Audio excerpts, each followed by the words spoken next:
Here we're trying to prove that EFGH is a parallelogram. There are two different ways that we can do that. One way is using the slopes.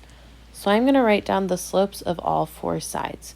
So EF and HG appear to have the same slope. They're both going down and to the right, so that's a negative slope. It's negative 1, 2, 3, 4, 5, 6 over 1.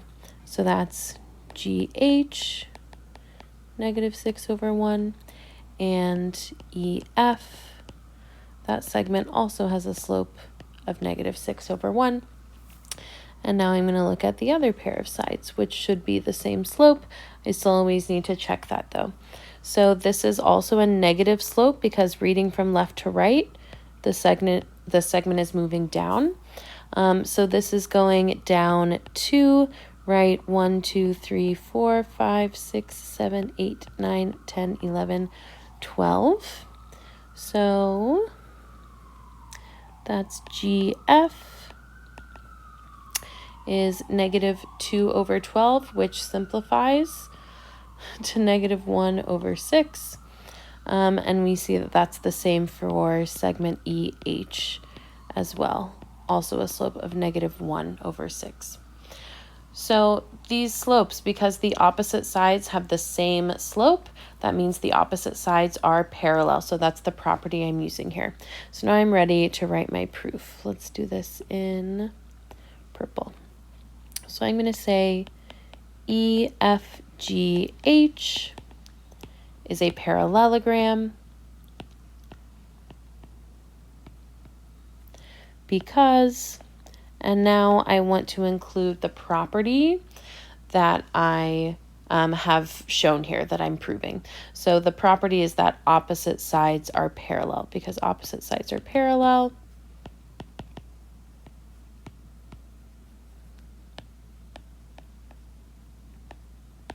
and now I'm going to use my numerical evidence, my slopes, to support that. So I'm going to say segment GH is parallel to segment EF.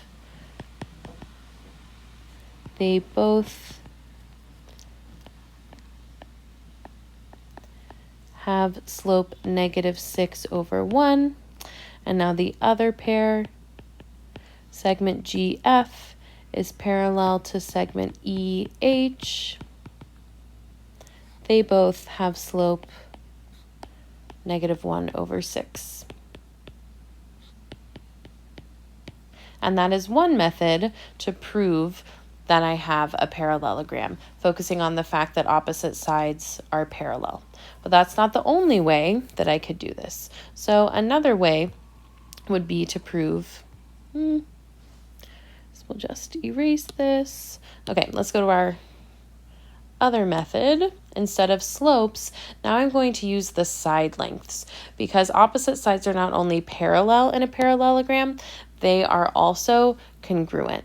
So I'm going to focus on the lengths instead. So we really don't need to erase that, but I already looked at kind of creating the horizontal and vertical distance between the points here. So E to F is over 1 down 6. So that means I need to do 1 squared plus 6 squared equals C squared in order to use Pythagorean theorem to find the length of segment EF. That will also be the length of segment HG because it also is down 6 over 1. So 1 squared is 1, 6 squared is 36. 1 plus 36 gives me 37.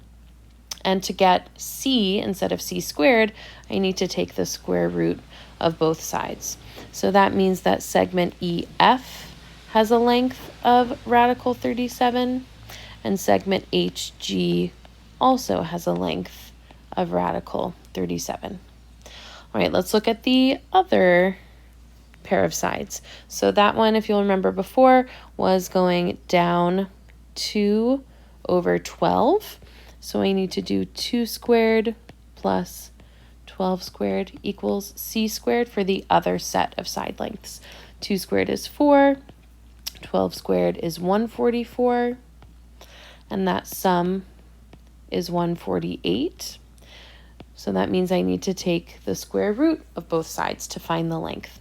So now I know that HE is equal to square root of 148, and GE is also equal to square root of 148. Okay, so let's write our explanation that uses the length. So I'm again going to start with EFGH is a parallelogram because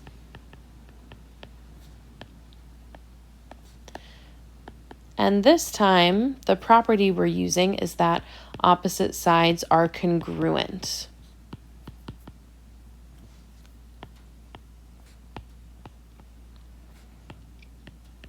Now I need to use my numerical evidence to support that. So I'm going to say segment EF is congruent to segment HG. They have length square root of 37, and then the other pair, segment HE, is congruent to segment, wait, this should not be GE, this should be, whoops, GF. Okay, this should have been GF. All right, is congruent to segment GF.